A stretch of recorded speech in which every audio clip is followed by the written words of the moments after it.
আমাদের দেশে তওবা করার জন্য হুজুর লাগে, কথা কন, পিসা হুজুর, বড় হুজুর, ছোট হুজুর, হাফেজ সাহেব লাগে না? হাফেজ সাহেব, ইমাম সাহেব, এদের ছাড়া নাকি তওবা হয় না। না, এটা ভুয়া কথা। আপনি অনুতপ্ত হন, আপনি চোখের পানি ছাড়েন, আপনি আপনার রবরে বলেন, ক্ষমা করে দিবে কে? ইমাম সাহেব আসতে হবে শর্ত না, পীর সাহেব হুজুর এসে হুজুরের হাতে হাত রেখে তওবা পড়তে হবে শর্ত না। আপনার রবরে ডেকে চোখের পানি ছেড়ে ক্ষমা চান, ক্ষমা করবে কে? আর প্রতিদিন শতবার পড়তে থাকবেন আস্তাগফিরুল্লাহ। আওয়াজ করে সবাই পড়েন আস্তাগফিরুল্লাহ, আরো জোরে পড়েন আস্তাগফিরুল্লাহ। বিশ্বনবী বলেন, মান লাজিমাল ইস্তিগফার জাআলাল্লাহু লাহু মিন কুল্লি দিকিন মাখরাজা। সব সময় ইস্তেগফারের সাথে যে লেগে থাকবে, রব্বুল আলামিন তারে 5টা জিনিস দিবে। কয়টা? কথা কন, আরো জোরে সবাই বলেন কয়টা? নাম্বার 1, জাআলাল্লাহু লাহু মিন কুল্লি দিকিন মাখরাজা। বিপদে পড়লে বিপদ থেকে উদ্ধার করবে কে? আমাদের তো কোনো বিপদ নাই না? আছে। কত বিপদ, হ্যাঁ? রাস্তাঘাটে দুর্ঘটনা হতে পারে, যে কোনো সময় ভূমিকম্পে পড়তে পারি, বজ্রপাত পড়তে পারে না, ঠেড়া পয়রা মানুষ নাই, আছে না নাই? এই বিপদ আপদ থেকে আপনারা রক্ষা করবে কে? যদি আপনি ইস্তেগফারের সাথে আঠার মতো লেগে থাকেন। কিসের সাথে? কথা বলেন। ইস্তেগফারের সাথে লেগে থাকতে পারলে 1 নাম্বার হচ্ছে বিপদে পড়লে আপনারে মুক্ত করে দিবে কে? 2 নাম্বার ওয়ামিন কুল্লি হাম্মিন ফারাজা। যে কোনো ধরনের টেনশন, হাইপার টেনশন থেকে বাঁচায় দিবে কে? আমাদের তো টেনশন মেনশন নাই না? আছে। লাইফ নিয়ে টেনশন, বাঁচার টেনশন, মরার টেনশন, ক্যারিয়ারের টেনশন, রাস্তাঘাটে যানজট এটার টেনশন, পুলিশের দৌড়ানি, র্যাবের দৌড়ানি, বাড়ির ভাড়া, গ্যাস বিল, বিদ্যুৎ বিল, ছেলে মেয়েদের লেখাপড়া, কত টেনশন। এই সব টেনশন থেকে আপনারে মুক্ত করে দিবে কে? 3 নম্বরে ওয়ারযুকহু মিন হাইসু লা ইয়াহতাসিব। এমন জায়গা থেকে আল্লাহ আপনার রিজিকের ব্যবস্থা করবে আপনি কল্পনাই করতে পারবেন না। সুবহানাল্লাহ পড়েন। 4 নম্বরে সবসময় ইস্তেগফার যদি পড়া হয়, আল্লাহর কোনো আযাব ওই বান্দার উপরে আসে না। ওমা কানাল্লাহু মুআযযিবাহুম ওয়া হুম ইস্তাগফিরুন।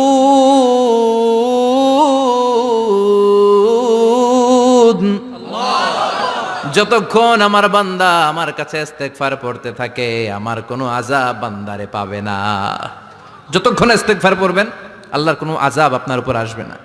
4টা গেল। 5 নাম্বার, বারবার ইস্তেগফার পড়লে রফিক ভাই আল্লাহ আপনারে মুস্তাজাবুদ দাওয়া বানিয়ে দিবে। দোয়া করা মাত্র কবুল করে নেবে কে? আল্লাহ। মুস্তাজাবুদ দাওয়া বুঝেন তো?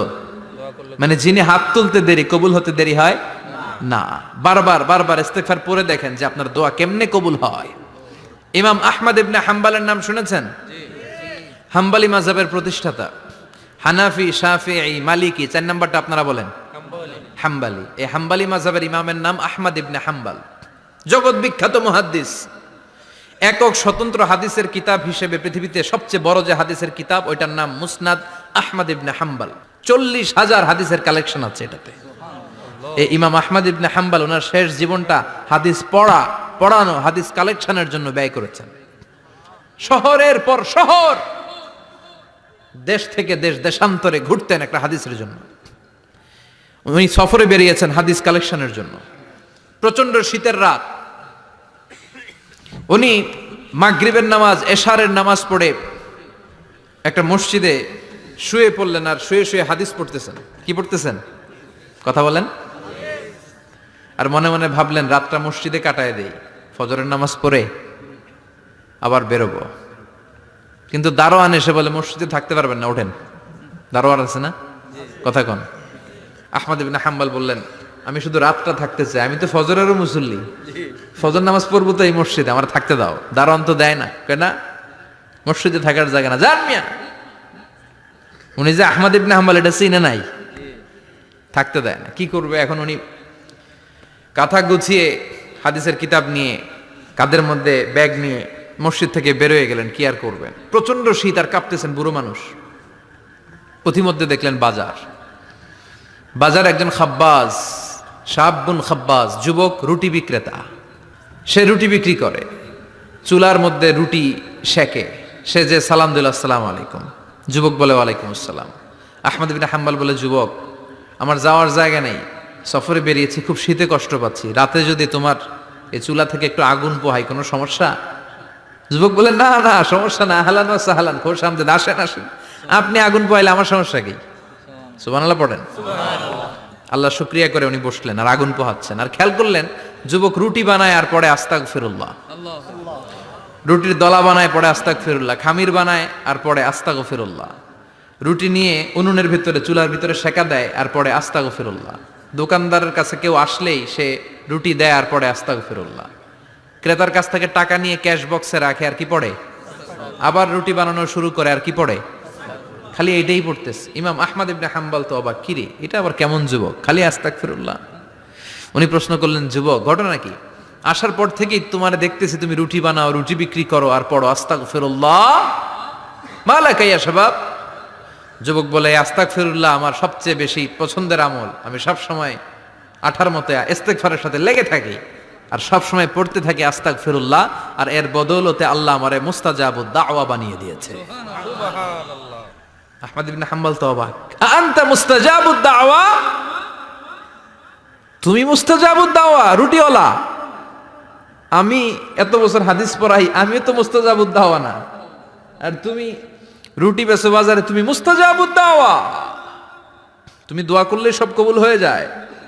যুবক বলে, নাম আনা মুস্তাজাবুদ দাওয়া, আমি আমার জীবনে যত দোয়া করেছি কবুল করে নিয়েছে কে? আল্লাহ। সব দোয়া কবুল করে নিয়েছে আল্লাহ, একটা দোয়া ছাড়া। কয়টা? আহমদ ইবনে হাম্বলের কৌতূহল, কিউরিয়াসিটি আরো বেড়ে গেল, কি? সব দোয়া কবুল হয়েছে একটা দোয়া ছাড়া। মাযালিকা দোয়া ইয়া শাব, কি সেই দোয়া? যুবক এবার বলতে শুরু করলো, আমার জীবনে যে দোয়াটা আল্লাহ কবুল করে নাই সেটা হচ্ছে আমি আল্লাহর কাছে অনেক চেয়েছি, অনেক দোয়া করেছে যে আল্লাহ, শুনেছি এই জামানার সবচেয়ে বড় মুহাদ্দিস, তার নাম নাকি ইমাম আহমদ ইবনে হাম্বল, আল্লাহ তোমার কাছে আমার চাওয়া আমি যেন এই ইমাম আহমদ ইবনে হাম্বলরে দেখে মরতে পারি, আমি যেন ইমাম আহমদ ইবনে হাম্বলের হাতে হাত রেখে মুসাফা করতে পারি আর তার কপালে একটা চুমু এঁকে দিতে পারি। আহমদ ইবনে হাম্বল আবেগপ্রবণ হয়ে গেলেন, চোখের পানি ছেড়ে দিলেন, বললেন, যুবক তোমার এই দোয়াটাও কবুল হয়ে গিয়েছে। আহমদ ইবনে হাম্বলের দেখা আর সাক্ষাৎ পাওয়ার জন্য আহমদ ইবনে হাম্বলের বাড়িতে তোমার যাওয়ার দরকার নাই, আহমদ ইবনে হাম্বল তোমার দরবারে ছুটে এসেছে। আনা আহমদ ইবনে হাম্বল মুহাদ্দিসুদ দাহর, আমি নিজেই আহমদ ইবনে হাম্বল। যুবক চোখের পানি ছেড়ে দেয়, আহমদ ইবনে হাম্বল চোখের পানি ছেড়ে দেয়। যুবক চিৎকার মেরে ইমাম আহমদ ইবনে হাম্বলকে জড়িয়ে ধরে, হাতে হাত রেখে মুসাফা করে, কপালের মধ্যে চুমু খায় আর আল্লাহর শুকরিয়া করে বলে, ও ইমাম, আসলে এই দোয়াটাও আল্লাহ আজকে কবুল করে নিল। বিশ্বাস হয়? সবসময় ইস্তেগফার পড়লে আপনার দোয়াগুলোর এইভাবে কবুল করে নিবে কে? এই পাঁচটা জিনিস পাবেন সবসময় যদি ইস্তেগফারের সাথে লেগে থাকেন। রাজি আছেন তো? এজন্য বিশ্বনবী সব সময় নামাজে সালাম ফিরানোর পরে পড়তেন আস্তাগফিরুল্লাহ। কি পড়তেন? আস্তাগফিরুল্লাহ। 3 বার পড়তেন আস্তাগফিরুল্লাহ, আস্তাগফিরুল্লাহ, আস্তাগফিরুল্লাহ। পড়তে রাজি আছেন? জি ইনশাআল্লাহ। ইস্তেগফারের অনেকগুলো আলফাজ আছে, সবচেয়ে ছোট ইস্তেগফার হচ্ছে এটা, আস্তাগফিরুল্লাহ, আস্তাগফিরুল্লাহ। আরো আছে আস্তাগফিরুল্লাহ আল্লাযী লা ইলাহা ইল্লা হুয়াল হাইয়ুল কাইয়্যুম ওয়া আতুবু ইলাইহি। বিশ্বনবী বলেন, এই ইস্তেগফারটা যদি কেউ পড়ে, আত-তাওয়াল্লি মিন ইয়াউমিজ জাহাফ, যুদ্ধের ময়দান থেকে পালিয়ে আসা কবিরা গুনাহ। কি গুনাহ? কাফেরদের সাথে যুদ্ধ, আমি তাগড়া যুবক, তলোয়ার নিয়ে নেমেছি, আমার দেহের এক ফোঁটা রক্ত থাকা পর্যন্ত আমি যুদ্ধ চালিয়ে যাব, আমি ফিরে আসতে পারবো না, আইনটা কার? ফিরে আসলে কবিরা গুনাহ। বিশ্বনবী বলেন, যুদ্ধের ময়দান থেকে ফিরে এসেছে এরকম কবিরা গুনাহ অবলম্বনকারীও যদি আস্তাগফিরুল্লাহ আল্লাযী লা ইলাহা ইল্লা হুয়াল হাইয়ুল কাইয়্যুম ওয়া আতুবু ইলাইহি পড়ে, ওই কবিরা গুনাহকারীকেও ক্ষমা করে দিবে কে? পড়তে রাজি আছেন তো? আবার সাইয়েদনা আবু বকর বললেন, ইয়া রাসূলুল্লাহ আল্লিমনি দুআআন আদউ বিহি ফি সালাতি, এমন দোয়া আপনি আমারে শিক্ষা দেন যেই দোয়াটা আমি নামাজে পড়তে পারি। বিশ্বনবী বললেন, পড়ো, আল্লাহুম্মা ইন্নী যালামতু নাফসি যুলমান কাসীরান ওয়া লা ইয়াগফিরুয যুনুবা ইল্লা আনতা ফাগফিরলি মাগফিরাতাম মিন ইনদিক ইন্নাকা আনতাল গফুরুর রহিম। সুবহানাল্লাহ পড়েন। এটাও ইস্তেগফার। আমরা এটার বলে দোয়া মাসুরা, সালাম ফেরানোর আগে পড়ি না? যেখানেই ক্ষমা চাওয়ার কথা আছে ওইটারই কি বলে? ইস্তেগফার। আল্লাহুম্মা ইন্নী যালামতু নাফসি, আল্লাহ জুলুম করেছি, জুলমান কাসীরা, অনেক জুলুম, ওয়ালা ইয়াগফিরুয যুনুবা ইল্লা আনতা, তুমি ছাড়া এই গুনাহ ক্ষমা করার তো কেউ নাই। ফাগফিরলি মাগফিরাতাম মিন ইনদিক, তোমার দয়ায় আমারে ক্ষমা করে দাও। ইন্নাকা আনতাল গফুরুর রহিম, তুমি হলা ক্ষমাশীল। ঠিক কি না? এটাও ইস্তেগফার, এটাও পড়বেন। আর এই সব ইস্তেগফারের শ্রেষ্ঠ ইস্তেগফারের নাম সাইয়্যিদুল ইস্তেগফার। যত ইস্তেগফার হতে পারে এর মধ্যে সবচেয়ে শ্রেষ্ঠতম ইস্তেগফার নাম কি? সাইয়্যিদুল ইস্তেগফার। কথা কন। বুখারীর বর্ণনা, শাদ্দাদ ইবনে আউস রাদিয়াল্লাহু তাআলা আনহু বর্ণনা করেন, এই সাইয়্যিদুল ইস্তেগফার দিনের বেলা যে পড়বে ওই দিনে মারা গেলে সে জান্নাতি। এই সাইয়্যিদুল ইস্তেগফার রাতের বেলা যে পড়বে ওই রাতে যদি ইন্তেকাল হয় ওই লোকটা জান্নাতি। মুখস্থ আছে না? জি। কার কার মুখস্থ হাত তুলেন? মাশাআল্লাহ, তাবারাকাল্লাহ, মাশাআল্লাহ, মাশাআল্লাহ। আর যাদের নাই তাদের হোমওয়ার্ক, তাদের আল্লাহুম্মা আনতা রাব্বি লা ইলাহা ইল্লা আনতা খালাকতানি ওয়া আনা আবদুক ওয়া আনা আলা আহদিকা ওয়া ওয়া'দিকা মাস্তাতা'তু আউযু বিকা মিন শাররি মা সানা'তু আবুউ লাকা বিনি'মাতিকা আলাইয়া ওয়া আবুউ লাকা বিযামবি ফাগফিরলি ফাইন্নাহু লা ইয়াগফিরুয যুনুবা ইল্লা আনতা। সুবহানাল্লাহ পড়েন। সুবহানাল্লাহ। আজকে রাতে পড়ছেন, মারা গেলে জান্নাতি। চিল্লায় পড়েন না আল্লাহু আকবার। আল্লাহু আকবার। এজন্য বিশ্বনবী বলেন, আমার আগের গুনাহ মাফ, পরের গুনাহ মাফ, তারপরেও প্রতিদিন আমি 70 বার তওবা ইস্তেগফার পড়ি। আজকে থেকে পড়তে রাজি আছেন তো? ইনশাআল্লাহ। বেশি বেশি ইস্তেগফার পড়া যাবে না? একটু প্রাণ খুলে দিল খুলে আওয়াজ করে পড়েন তো আস্তাগফিরুল্লাহ। আর জোরে পড়েন আস্তাগফিরুল্লাহ। আবার সবাই পড়েন আস্তাগফিরুল্লাহ। সব সময় তওবা ইস্তেগফার যারা পড়ে তাদেরকে পছন্দ করে কে? আল্লাহ। সব সময় জিকির করে করে জিহ্বাটারে যারা ভিজিয়ে রাখে তাদেরকেও পছন্দ করে কে? আল্লাহ বলেন, ওয়াজকুর রাব্বাকা ফি নাফসিকা তাদাররুআন ওয়া খীফাতান ওয়া দুনাল জাহরি মিনাল কওলি বিল গুদুবি ওয়াল আসাল ওয়া লা তাকুম মিনাল গাফিলিন। সুবহানাল্লাহ পড়েন। আল্লাহ বলেন, ওয়াজকুর রাব্বাকা ফি নাফসিক, আল্লাহরে মনে মনে ডাকো। তাদাররুআন ওয়া খীফা, আল্লাহর জিকির করতে আল্লাহ বলেছেন ফি নাফসিক। বুঝতেছেন না অর্থ? ফি নাফসিকা, মনে মনে আল্লাহর জিকিরটা করো। তাদাররুআন ওয়া খীফা, তাদাররুআন মানে বিনয়ের সাথে, with full of humility, submission and humbleness. বিনয়ের সাথে আল্লাহরে ডাকো। ওয়া খীফা, গোপনে গোপনে ডাকো। দুনাল জাহারি মিনাল কওল, চিৎকার চেঁচামেচি করে ডেকো না। কার কথা? আওয়াজ করে জিকির করো না। এই যে আমরা মাহফিলে লা ইলাহা ইল্লাল্লাহ জিকির করে, এটা তালিমান। উদ্দেশ্য কি? তালিমের জন্য আওয়াজ করে জিকির জায়েজ আছে, কিন্তু ব্যক্তিগত জিকিরের যে ইবাদতটা এটা আস্তে আস্তে হইতে হবে, এটা ভদ্রভাবে হতে হবে, চিল্লাচিল্লি করে নয়। আবার তালিমের জিকির ওইটাও ভদ্রভাবে। ইন্নাল্লাহা জামিল ইউহিব্বুল জামাল, আমার আল্লাহ সুন্দর, আমার আল্লাহর জিকিরের মধ্যেও সৌন্দর্য আছে না নাই? কিন্তু এদেশে জিকিরের ভেতরে লাফালাফি আছে না নাই? বেশি না কম?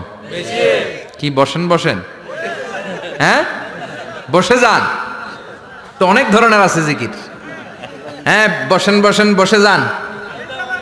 হ্যাঁ হাইবার আলী, এটা কি আবার জালালি? তো এই যে ইন্নাল্লাহা জামিল ইউহিব্বুল জামাল, আমার আল্লাহ সুন্দর, আমার আল্লাহর জিকিরের মধ্যেও সৌন্দর্য আছে না নাই? তালিমের উদ্দেশ্যে সবাই মিলে জিকির করা যায়, কিন্তু চিল্লাফাল্লা করা যাবে না, লাফালাফি করা যাবে না, মাথা ডানে বায়ে ঝোলানো যাবে না, ঠিক কি না? কিন্তু লাফালাফির জিকির আছে না নাই? লাফাইতে লাফাইতে, হ্যাঁ গাছের আগায় বাঁশের আগায়। আবার যিনি জিকির পরিচালনা করে ওনার কান্দে যাই ওঠে, আছে না নাই? বিশ্বনবী সাহাবাদের নিয়ে জিকির করছেন, সাহাবারা লাফাতে লাফাতে খেজুর গাছের আগায়। হাদিসে আছে না এটা?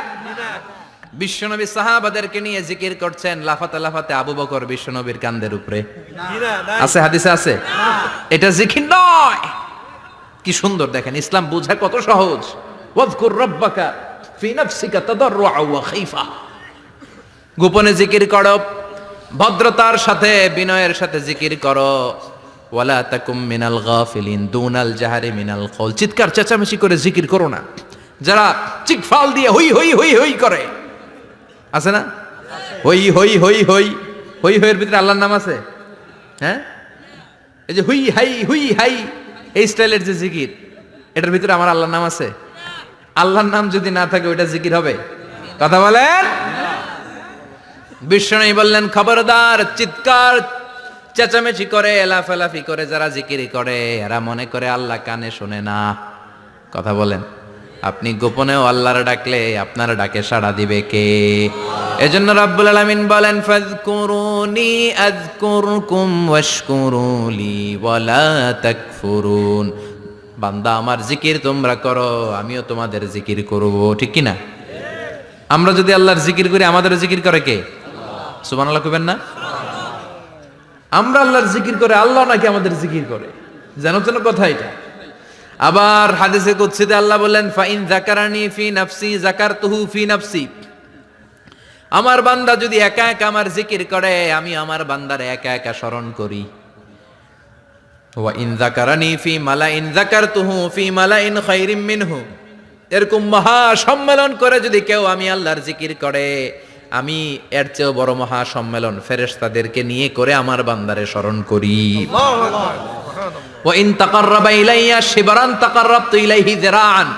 আমার বান্দা যদি আমার দিকে এক বিঘত আসতে চায়, আমি আমার বান্দার দিকে এক হাত এগিয়ে যাই। আমার বান্দা যদি আমার দিকে এক হাত আসতে চায়, আমি আমার বান্দার দিকে দুই হাত যাই। ওয়া ইন আতানি ইয়ামশি আতাইতুহু হারওয়ালা। আমার বান্দা যদি আমার দিকে হেঁটে হেঁটে আসতে চায়, আমি আমার বান্দার দিকে দৌড়ে দৌড়ে যাই। সুবহানাল্লাহ পড়ে। এজন্য বিশ্বনবী বলেন, লা ইয়াজালু লিসানুকা রাতবাম মিন যিকরিল্লাহ। আল্লাহর জিকির দিয়ে জিহ্বাটারে ভিজিয়ে রাখবা। কার কথা? চিল্লায় বলেন, কার কথা? সবসময় আল্লাহর জিকির করতে রাজি আছেন তো? সবচেয়ে শ্রেষ্ঠ জিকির বিশ্বনবী বললেন, আফদালু যিকরি লা ইলাহা ইল্লাল্লাহ। লা ইলাহা লা ইলাহা ইল্লাল্লাহু মুহাম্মাদুর রাসূলুল্লাহ সাল্লাল্লাহু। সবচাইতে শ্রেষ্ঠ জিকির লা ইলাহা। এর চেয়ে শ্রেষ্ঠ জিকির আছে? কথা বলেন। বিশ্বনবী বললেন, মান ক্বালা লা ইলাহা ইল্লাল্লাহ সিদকান মিন কলবিহি। একনিষ্ঠতার সাথে অন্তর থেকে কেউ যদি জীবনে একবার বলে লা ইলাহা ইল্লাল্লাহ, দাখালাল জান্নাহ। তার যদি পাপ থাকে, অন্যায় থাকে, ওই পাপ আর অন্যায়ের শাস্তিগুলার পরে কোনো না কোনো দিন আমার ওই বান্দা জান্নাতে ঢুকবে। একবার যদি খালিসান মিন কলবিহি সে পড়ে লা ইলাহা ইল্লাল্লাহ, তার জন্য জান্নাতকে অবধারিত করে দিয়েছে কে? আবার এটার নাম আল্লাহ দিয়েছে কালিমায়ে। কথা বলেন। দরাবাল্লাহু মাসালান কালিমাতান তাইয়িবাতান কাশাজারাতিন তাইয়িবাতিন আসলুহা সাবিতুন ওয়া ফারউহা ফিস সামা। সুবহানাল্লাহ। পবিত্র বাণী এটা কালিমায়ে তাইয়িবা। আবু সাঈদ আল খুদরি থেকে বর্ণিত, মুস্তাদরাকে হাকিম আর সহিহ ইবনে হিব্বানে এসেছে। বিশ্বনবী বলেন, মুসা আলাইহিস সালাম আল্লাহর একবার প্রশ্ন করলেন, ইয়া রাব আল্লিমনি দুআআন আদউ বিহি। আপনি আমার এমন একটা জিকির শিক্ষা দেন যে জিকির দিয়ে আমি শুধু আপনার জিকির করব, কেউ এই জিকির করতে পারবে না। এই জিকির জানবো শুধু আমি, আর জানবেন কথা কোন? প্রশ্ন করছে কে? হ্যাঁ, কাকে করেছে? আল্লাহ এমন একটা জিকির শিখান যেই জিকির কেউ জানে না, আমি জানবো, আর ওই জিকির দিয়ে প্রাণ ভরে আপনারে ডাকবো। আল্লাহ বললেন, মুসা পড়ো লা ইলাহা লা ইলাহা ইল্লাল্লাহু মুহাম্মাদুর রাসূলুল্লাহ। মুসা আলাইহিস সালাম বললেন, আল্লাহ চাইলাম কি, কইলেন কি? লা ইলাহা তো জাতীয় জিকির, এটা তো আন্তর্জাতিক জিকির, এটা জানে না এমন কেউ নাই। এমনকি হিন্দু ভাইরাও জানে। কথা কন।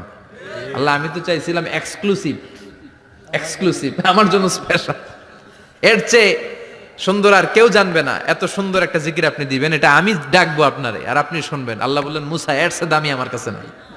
আল্লাহু আকবার।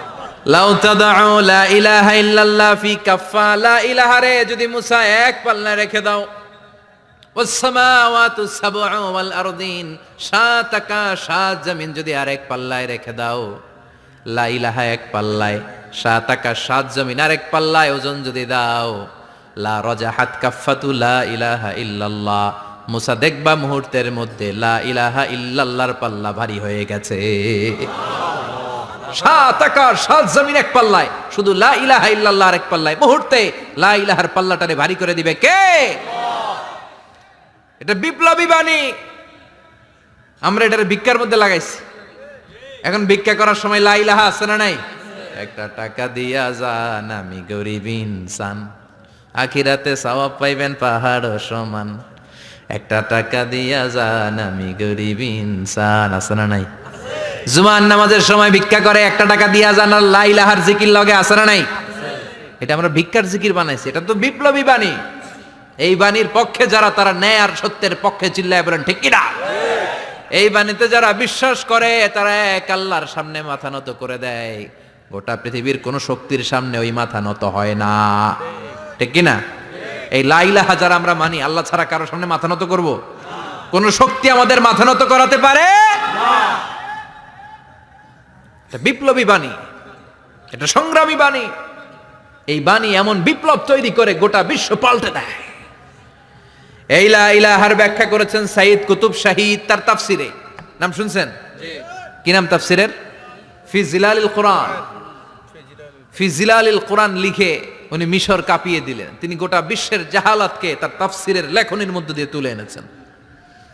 আর বলেছেন আল্লাহর আইন ছাড়া পৃথিবীর বুকে কোনো আইন চলবে না। তার তাফসির পরে মিশরের সব যুবকরা রাস্তায় নেমে এলো। আন্দোলনের চোটে পুরো মিশরে উত্তাল গণ আন্দোলন। ইনিল হুকমু ইল্লা লিল্লাহ, আল্লাহর জমিনে আল্লাহর আইন ছাড়া কিছু চলবে না। পুরো মিশর টালমাটাল, সরকার টালমাটাল। সরকার প্রধান ছিল জামাল আব্দুল নাসের। কয়টারে জেলে ভর? কথা কন, হকের কথা বললেই জেলখানা আছে না নাই? সাইয়্যিদ কুতুব শাহীদের জেলখানায় ভরা হলো। ওনারে জেলখানায় ভরার পরে আন্দোলন আরো 3 গুণ বেড়ে গেল। কায়রোর রাস্তায়, মিশরের রাস্তায় রাস্তায় ইসলাম প্রেমিক, কোরআন প্রেমিক যুবকদের আন্দোলন।